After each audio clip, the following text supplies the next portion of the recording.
Hamilcar Barca, the name still echoes through the annals of history, a man whose actions would forever alter the course of empires. Born around 275 BC in the heart of Carthage, he would rise from humble beginnings to become one of the greatest military minds of his age. Hamilcar was not just a general, but a statesman, a visionary, a leader who would shape the destiny of his people and leave a legacy that would be passed down through the generations. He was the patriarch of the Barcid family and the father of Hannibal, Hasdrubal, and Mago, legends in their own right. In 247 BC, as the clouds of the First Punic War hung heavy over Carthage, Hamilcar took command of the Carthaginian forces in Sicily. The Romans, relentless in their pursuit, had dominated much of the island, yet Hamilcar, a master of tactics, led his men in a defiant campaign of guerrilla warfare, striking fear into the hearts of the Romans. His army, though small, was fierce, unwavering, and Hamilcar, with his sharp mind and iron will, kept them intact. The Roman war machine seemed unstoppable, but Hamilcar's leadership, his strategic brilliance, ensured that Carthage would not bow so easily. Then came the peace treaty of 241 BC, and with it the bitter defeat of Carthage. Hamilcar, for a time, retired to his homeland, but peace, for men like Hamilcar, was a fleeting dream. When the mercenary war broke out in 239 BC, Hamilcar was called back to the fray, and he answered. His return was nothing short of legendary. He would take command once more, and with his iron resolve, he steered Carthage to victory. The conflict, a storm of betrayal and bloodshed, was brought to a close, thanks to Hamilcar's indomitable spirit. But the story of Hamilcar Barca was far from over. In 237 BC, with the echoes of war still ringing in his ears, Hamilcar set sail for the distant shores of Spain. There, he would carve out a new destiny for Carthage. The land was rich, the opportunities boundless, and for 8 long years, Hamilcar expanded the reach of his people, laying the foundations of a mighty empire. As he led his forces with fire and blood, Carthage grew stronger. But fate, as it always does, has its own designs. In 228 BC, Hamilcar met his end on the battlefield, his life taken by the very thing he had commanded so fearlessly. But his death, though tragic, did not mark the end of his vision, for his son, Hannibal, would take up the mantle and carry forth the strategies and teachings of his father into the Second Punic War, where Rome itself would tremble before the might of the Barcid legacy. It is said that Hamilcar's strategies, his insights, shaped the very core of Carthaginian military doctrine. His genius, his courage, his unyielding will would become the bedrock upon which Hannibal would build his empire and nearly bring Rome to its knees. Hamilcar Barca, the father of legends, had changed the course of history forever. Origins of the Barca family remain shrouded in mystery. Before the fires of the Punic Wars ignited, little was known of their history. Some say the Barca family hailed from the distant land of Cyrene, modern-day Libya, a legend passed down through the ages. It's believed their roots stretched deep into the sands of North Africa. Others, like Lance Serge, claim that Hamilcar's family was part of the privileged aristocracy of Carthage, the very elite who would shape the destiny of an empire. Hamilcar, a young man of 28, found himself entrusted with command of Carthage's forces in Sicily in 247 BC. By this time, his family had grown, his 3 daughters by his side and a son named Hannibal, born in the same year, a child destined to make history. The war that had begun in 264 BC was far from over. It dragged on as the Romans withdrew from Africa. The tide had yet to favor either side. Until 249 BC, the Romans, battered and bloodied, rebuilt their fleet after a devastating storm in 255 BC, losing 364 ships in the chaos. They rebuilt, adding 220 new ships, and captured Panormus, now known as Palermo, in 254 BC. Yet fortune turned cruel once more as another storm took 150 ships in 253 BC. By 249 BC, the Romans had seized most of Sicily and besieged the last 2 Carthaginian strongholds, nestled deep in the western reaches of the island. But the winds of fate shifted. In a daring move, the Carthaginians launched a surprise attack on the Romans, only to meet success at the Battle of Drepana, the Romans, swept from the seas, unable to regain their former strength. It would be 7 long years before they dared raise another substantial fleet. By the time Hamilcar assumed command, the Carthaginians had regained control of the seas, but their hold on Sicily had weakened. With only 2 cities left to defend, Lilybaeum and Drepanum, the Carthaginian state was ruled by the landed aristocracy. Their gaze turned elsewhere, to the fertile lands of northern Africa, while Hanno the Great held sway over Africa's territories, conquering vast swaths of land since 248 BC. Carthage chose not to press their advantage and turned their attention away from Sicily, only sending occasional raids to remind the Romans of their presence. But the strain of this prolonged conflict weighed heavily on Carthage. Not only were they defending their holdings in Sicily, but they were also fighting the Libyans and Numidians in northern Africa. The resources of Carthage were stretched thin, and so when Hamilcar took command, his forces were limited, a relatively small army and a fleet that was gradually withdrawn, with Carthage pulling most of its ships into reserve to conserve resources and free up manpower. By 242 BC, the once mighty Carthaginian fleet had all but vanished from Sicily, and the struggle continued, more desperate with each passing day. The Carthaginian leadership likely believed that Rome had been dealt a crushing blow, and with such confidence they invested little of their precious resources into the war effort in Sicily. Hamilcar, caught in the midst of this underestimation, had little at his disposal, a small force with no money to raise new troops. His strategic aim was not to conquer, but simply to maintain a deadlock, for he knew that he lacked the resources to win and the authority to negotiate peace.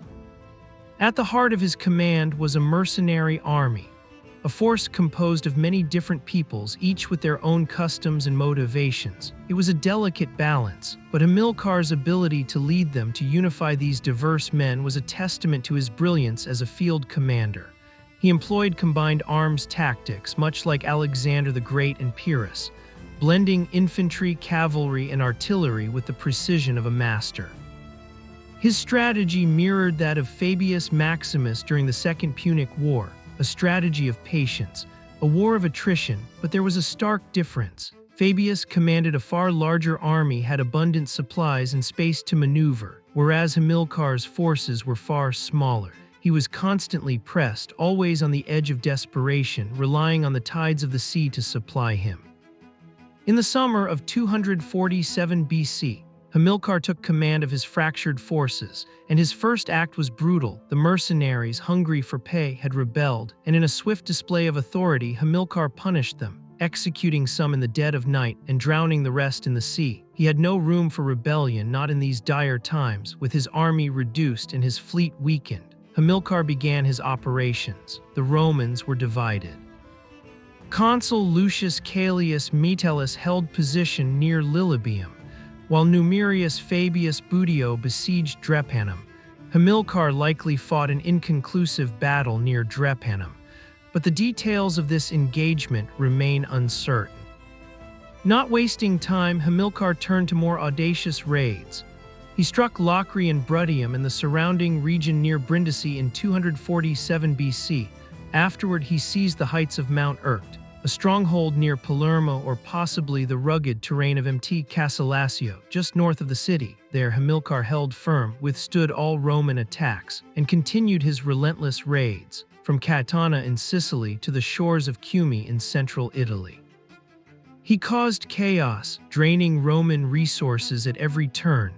While he did not win grand battles or reclaim cities lost to Rome, Hamilcar's persistent campaigns wore down the enemy. He kept the Romans constantly on edge, always needing to defend their scattered holdings. Despite his efforts, Hamilcar failed to recapture Panormus. His strategy to take the city never bore fruit. The Roman forces, led by consuls Manius Ottocilius Crassus and Marcus Fabius Licinus, did little to break Hamilcar's hold on the field in 246 BC. In the following year, the consuls Marcus Fabius Budio and Attilius Bulbus found no success either. Hamilcar's name, etched in the hearts of his enemies and his own soldiers, became a symbol of relentless resistance, a force that could not be crushed, even by the might of Rome. In 244 BC, under the cover of night, Hamilcar Barca, ever the master tactician, led his army on a daring sea voyage. His destination, a new stronghold on the slopes of Mt. Urix, Monte San Giuliano. From this elevated position, Hamilcar could strike against the Romans besieging Drepanum, a town on the western coast of Sicily.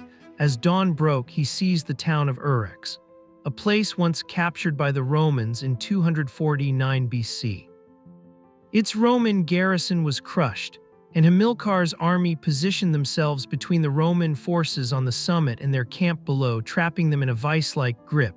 He even removed the population of the town, sending them to Drepanum. His dominance over the mountain pass was complete.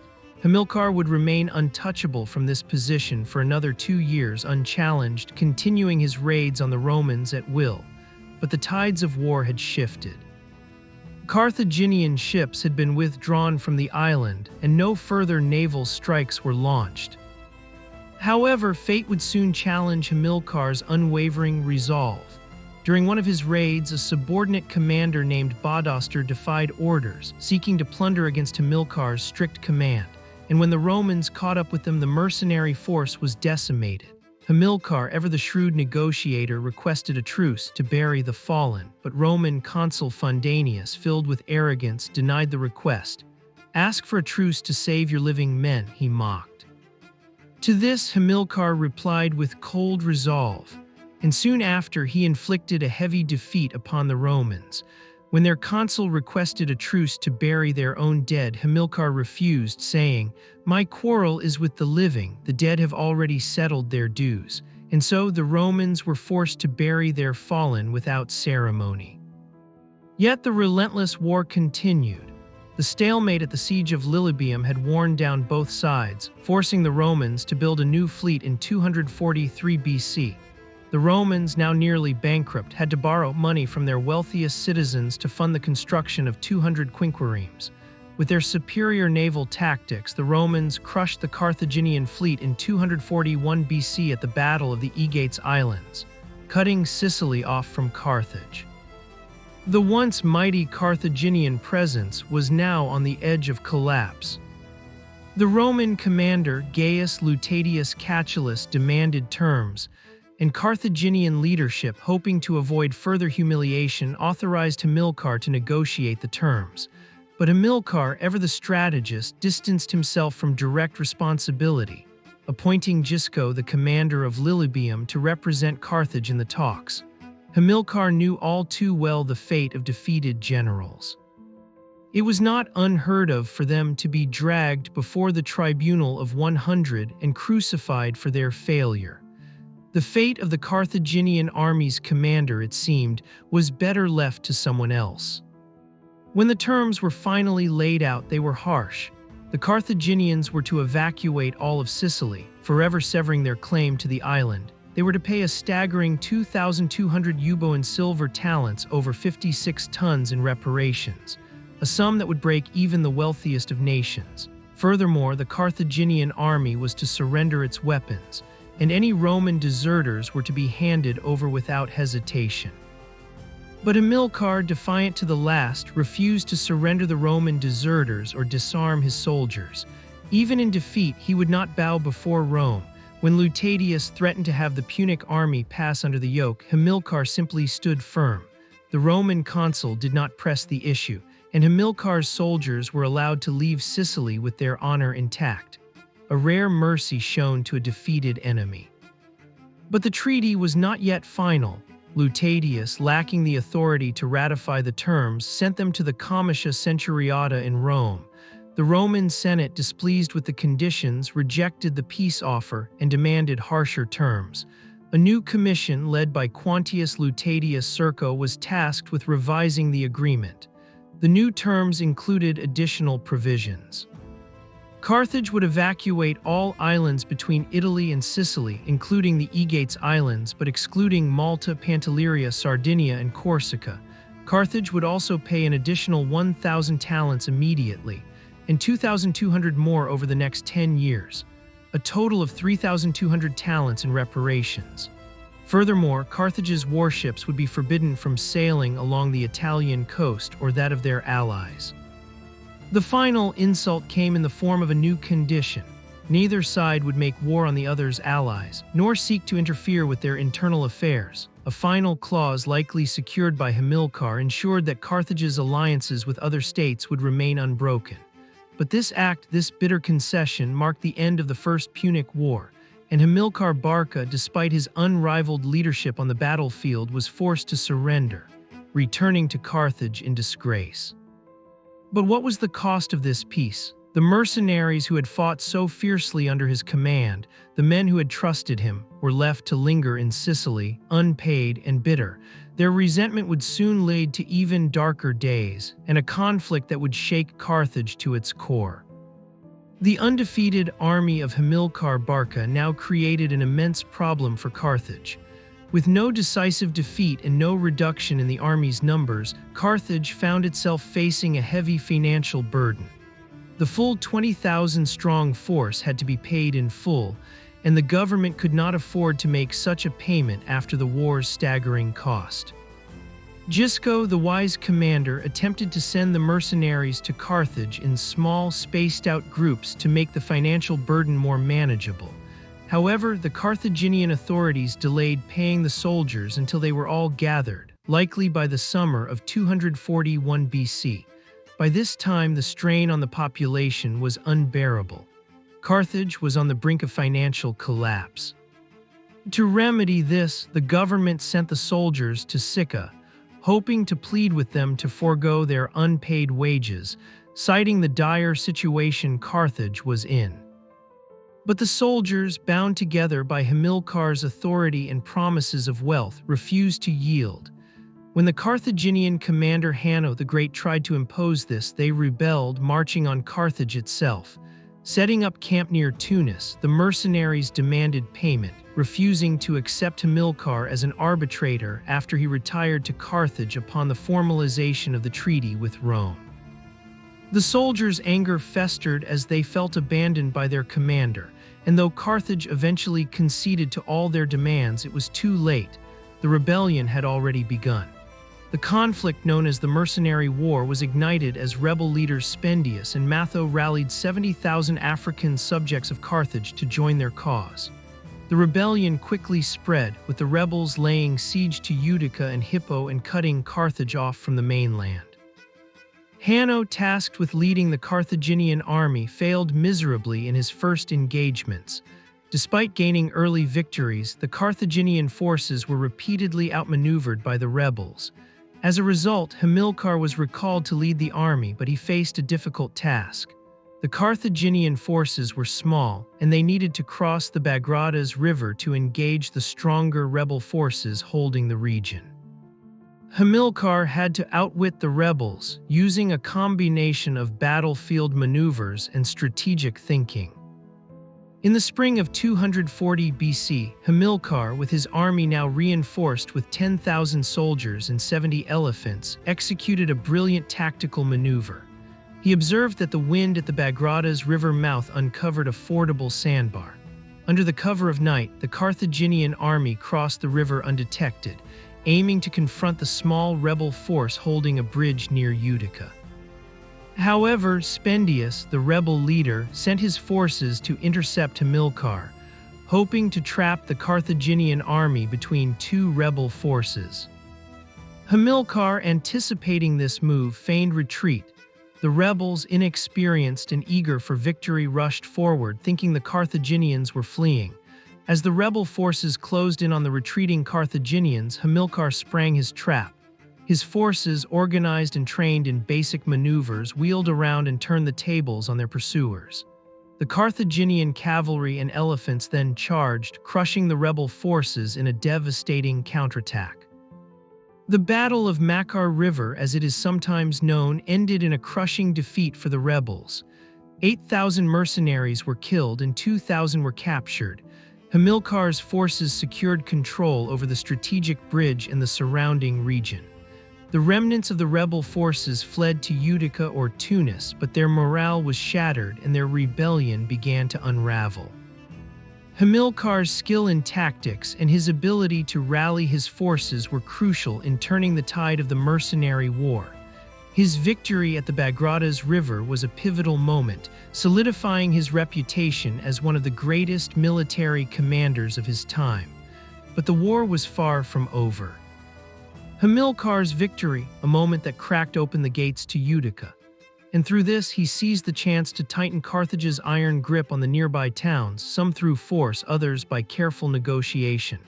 But never, not once, did he rush to join Hanno near Utica. Instead, Spendius, ever cunning, rallied his forces, and with reinforcements, a detachment of Gauls under Audaritus, he shadowed Hamilcar's every move. As Hamilcar advanced southeast, the rebels stayed high in the mountains, out of reach of the Carthaginian elephants and cavalry, always just a step behind, harassing, waiting for the perfect strike. Hamilcar, though, marched on until he reached a valley, perhaps near Nephoris, and there the rebels closed in. Libyans blocked the exits, Spendius and his troops camped near, ready to pounce, and the Numidians closed off the rear, trapped. Hamilcar's army faced near annihilation, yet fortune or fate had something else in mind. Naravas, a Numidian chieftain, would later become Hamilcar's son-in-law, defected, bringing 2,000 horsemen, and with that Hamilcar broke free. After a bloody battle, the rebels were crushed, 8,000 dead, 4,000 taken prisoner. Hamilcar, ever pragmatic, offered them a choice: join his ranks or leave Africa, never to take up arms against Carthage again. And so many joined. They were armed with the weapons of their fallen comrades. By the winter of 240 BC, Carthage's fortunes had begun to turn. But as the tides shifted, a darker chapter unfolded. Rebel leaders, fearing desertion from their ranks, committed an atrocity. Audaritus, a cruel rumor spread. Carthaginian prisoners led by Gisco were plotting to escape, and those who dared question it were stoned. Gisco and his fellow prisoners were tortured to death. Audaritus vowed that all Punic prisoners would meet the same fate. Hamilcar, not to be outdone, responded in kind, killing his own prisoners and declaring a brutal policy, equal measure for all. And so the war took a savage turn. Desertion was now a pipe dream, and the truceless war began. Yet Carthage's dark days were not over. In 239 BC, a string of disasters struck.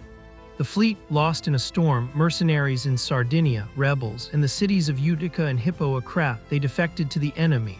Even the Carthaginian expedition to Sardinia, led by Hanno, failed. The officers were slain, and the soldiers joined the rebels. Hamilcar, frustrated, called for unity, invited Hanno the Great to join forces, but the generals failed to cooperate. Then, as if by miracle, the situation began to shift. First Syracuse, then Rome. They came to Carthage's aid. Syracuse poured supplies in. Rome, forbidding Italian traders from dealing with rebels, supported Carthage's trade, freed Punic prisoners, and even allowed Carthage to recruit mercenaries from Roman territories. Rome refused to join the rebels, even when Utica, Hippo, and Sardinia begged for help. The turning point came when the Carthaginian Senate, paralyzed in indecision, left the choice of commander to the army, and Hamilcar Barca was elected sole commander. Hannibal, his son, a veteran of the First Punic War, was chosen as his deputy. But the rebels, undeterred, blockaded Carthage. No navy, no hope of starving out the city, but the rebels would not relent. They sallied from their camp near Tunis, striking fear into the hearts of the city's defenders. Hamilcar, ever the strategist, harassed their supply lines until the rebels were surrounded, slowly squeezed into a state of siege. Spendius, Matho, and their Libyan ally Zarzas led a force of 50,000 strong, but as they moved away from Carthage, Hamilcar shadowed them, using tactics that would become famous later on. The rebels skirting the high ground, always harassing but never engaging. Days turned to weeks until Hamilcar saw his chance. He trapped 40,000 rebels in a valley surrounded by mountains. Gorge of the Saw, the exact location lost to time, but it was far from Carthage, a valley blocked by Hamilcar's forces. The rebels, desperate, waited for reinforcements from Matho, but none came, starving, their horses, their pack animals devoured. and at last cannibalism became their only way of survival. Spendius, Audaritus, Zarzas, with 7 others, made their way to Hamilcar's camp, seeking terms. Hamilcar, ever the master of manipulation, offered them an escape. One garment and the right to leave, but Hamilcar retained the right to detain 10 men. The rebel leaders, hungry for any hope, agreed, but in a final stroke of treachery, Hamilcar detained them all. Without leadership, the remaining rebels, in confusion and fear, attacked Hamilcar's positions. The result was swift. The rebels were massacred, the elephants rampaged, and many were trampled to death. The Gorge of the Saw became a slaughterhouse, a grim victory that pushed the rebels one step closer to their final collapse. Hamilcar, after consolidating his strength, moved to confront Matho's army at Tunis. And he was not about to take chances. He divided his forces. Hannibal, his trusted son, took half the soldiers and camped to the north of Tunis, while Hamilcar himself took position to the south, effectively cornering Matho's army within the city. To intimidate the rebels, Hamilcar crucified Spendius and other rebel hostages, a brutal act meant to terrorize Matho. But fate had other plans. The rebels, ever cunning, caught Hannibal's forces off guard, their discipline lax, and struck hard, surprising the Punic soldiers. A chaotic retreat ensued. Punic survivors fled, their baggage captured, and Hannibal, along with 30 Carthaginian senators, was taken prisoner. Hamilcar, humiliated yet resolute, retreated north to the mouth of the Bagradas River. But Matho, in a cruel act of vengeance, crucified his own prisoners on the very crosses Hamilcar had used for the rebels. The cycle of cruelty continued. As tensions mounted, the Carthaginian Senate, desperate, reinstated Hanno, forcing Hamilcar to share command. An uneasy partnership forged in the fires of war. The two generals pursued Matho's army, winning several small skirmishes.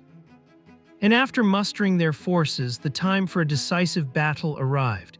Near Leptis Minor, the two Punic armies faced the rebels, and the result was swift and brutal. The rebel army was crushed, and the Libyan towns swiftly submitted to Carthage's rule. But Utica and Hippo Acra, they held out, and so Hanno and Hamilcar laid siege to them, and after much struggle, the cities finally surrendered. By the winter of 238 BC, the mercenary revolt had come to an end.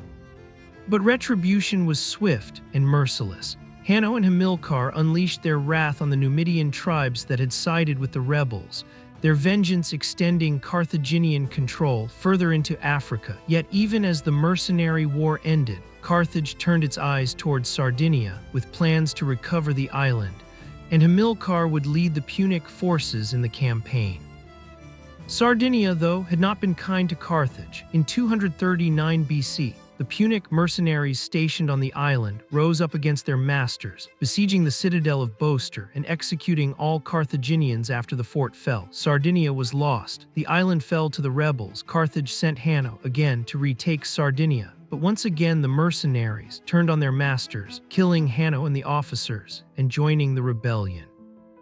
The rebels, in desperation, sought Rome's protection, but Rome refused. The rebels' cruelty toward the native Sardinians sparked a rebellion of their own, and by 237 BC the mercenaries were expelled, seeking refuge in Italy, and again they turned to Rome. Rome, ever the opportunist, seized Sardinia and Corsica, forcing Carthage to pay a heavy price, 200 talents, for daring to maintain a claim on the islands. This blow, this affront to Carthage's pride, would echo across history, for it marked the beginning of the end. The seeds of the Second Punic War were sown, and Hamilcar's future became forever intertwined with Rome's rising power. Within Carthage's walls, the political landscape was shifting. The aristocratic faction led by Hanno the Great had held sway for years, advocating peaceful relations with Rome, even at the cost of abandoning vital territories. Their decision to minimize Sicily's importance, to reduce the navy, and to support Hanno's African conquests had been key to Carthage's defeat in the First Punic War. Even during the Mercenary War, they had favored Hanno over Hamilcar time and again. Yet in the shadows, another faction stirred, one that sought to continue the war after the defeat at Egates Island, the mercantile class whose interests had been crushed by the war's toll, and who feared the abandonment of overseas operations. This faction found their champion in Hasdrubal the Fair, a leader who had come to prominence in the wake of Carthage's failures, and Hamilcar, furious at the abandonment of Sicily, a war left unfinished, found support from this very faction. The political waters were murky, and the Carthaginian aristocracy, weakened by the failures of the First Punic War, the mismanagement of mercenary troops, and the loss of Sardinia, sought a scapegoat, and Hamilcar Barca, the one man who had kept hope alive, was thrust into the role. Hamilcar Barca, blamed for igniting the mercenary war, was caught in the crosshairs of Carthaginian politics. The aristocratic leaders, furious over his promises to his soldiers, especially the Celts during his time in Sicily, saw him as the architect of the disaster. These promises, many of which proved to be nothing more than empty words, were likely the spark that set the rebellion ablaze, a catastrophic mistake that echoed across Carthaginian society. And yet, despite the political fallout, Hamilcar's influence remained unshaken. His popularity among the people and the support of the opposition faction, including his ally Hasdrubal the Fair, his future son-in-law, kept him from facing trial, and allowed him to stay at the helm of Carthage's military affairs. Through shrewd political maneuvering, Hamilcar managed to restrict the power of the aristocracy led by Hanno the Great, and consolidated his own faction's strength. His growing influence in Carthage ensured his immunity from prosecution, and paved the way for his next great undertaking. Hamilcar, now a man of unmatched political clout, set his sights on two immediate goals. The first, securing regular payments of the war indemnity, ensuring that the Romans had no excuse to meddle in Carthaginian matters. The second, preparing Carthage for any future conflict with Rome, or any other threats that might rise against the city. With the backing of the Senate, Hamilcar began recruiting and training a new army, with the goal of fortifying Carthage's hold on its African territories. This was seen as aligning with the peace party of Hanno, which, despite their disagreements, had little to oppose in Hamilcar's ambition for African security. Training and skirmishes with Numidian tribes soon equipped his forces, and Hamilcar's army began its westward march, toward the Pillars of Hercules, the gateway to the Mediterranean. But Hamilcar was not content to simply solidify Carthage's African domain. In a bold move, one that bypassed the Senate's approval, he ferried his army across to Gades in Hispania 236 BC, where he sought to carve out a new empire. The Iberian Peninsula held the promise of a rich territory, one that could compensate Carthage for its losses in Sicily and Sardinia, and serve as a stronghold for future campaigns against Rome. Independent of any Carthaginian political interference, Hamilcar saw in Hispania not just a new territory to conquer, but an opportunity to cement his own legacy and enhance his reputation as one of Carthage's most powerful figures. How Hamilcar bypassed opposition within Carthage remains unclear. Perhaps his political standing was so strong that any dissent was stifled, or perhaps he used the spoils from his campaigns to secure his position, buying silence with riches. Whatever the method, Hamilcar's campaign in Hispania was uninterrupted, and it became the beginning of Carthage's long-term plans in the Iberian Peninsula. The flame of his ambition had only just begun to burn brighter. Hamilcar Barca's movements in Iberia were strategic and calculated, aimed at re-establishing Carthaginian dominance in the region. His initial landing at Gades marked the beginning of his efforts to assert control over Iberian territories, where Carthage's influence had waned since earlier Phoenician settlements. Carthage's hold over the Iberian tribes had been reduced to trading contacts rather than direct rule. Iberian and Celtiberian tribes were scattered and warlike, and Hamilcar's task was not only to bring them under Carthaginian influence, but to secure vital resources, including precious metals, to strengthen Carthage's position. Hamilcar's first priority was the Sierra Morna, a rich source of gold and silver. By negotiating with the Tardetian tribes, Hamilcar secured valuable alliances and resources. However, resistance came swiftly from the Turdetani and their Celtiberian allies. Hamilcar's decisive action against their chieftains, including a brutal defeat of the Confederated forces, sent a clear message. He captured the leaders, tortured and executed them, and incorporated prisoners into his army, demonstrating his dominance and the brutal efficiency of his campaign. The defeat of the Turdetani opened the path for further control over the region's mining operations, which would become a critical part of Carthage's economic recovery.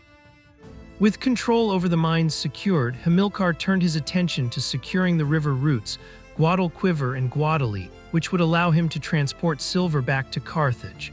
By 237 BC, Gads had begun minting its own silver coins, a sign of Carthaginian authority in the region. This economic boost allowed Hamilcar to finance his campaigns and contribute to the payment of the war indemnity to Rome. In 236 BC, Hasdrubal the Fair was sent back to Africa to quell a Numidian rebellion. His success in Africa, defeating the rebels and securing more resources for Carthage, further solidified Hamilcar's control in Iberia. With his finances in order and the region relatively secure, Hamilcar set his sights on expanding further east toward the strategic Cape now. From 235 BC to 231 BC, Hamilcar waged several campaigns in eastern Iberia.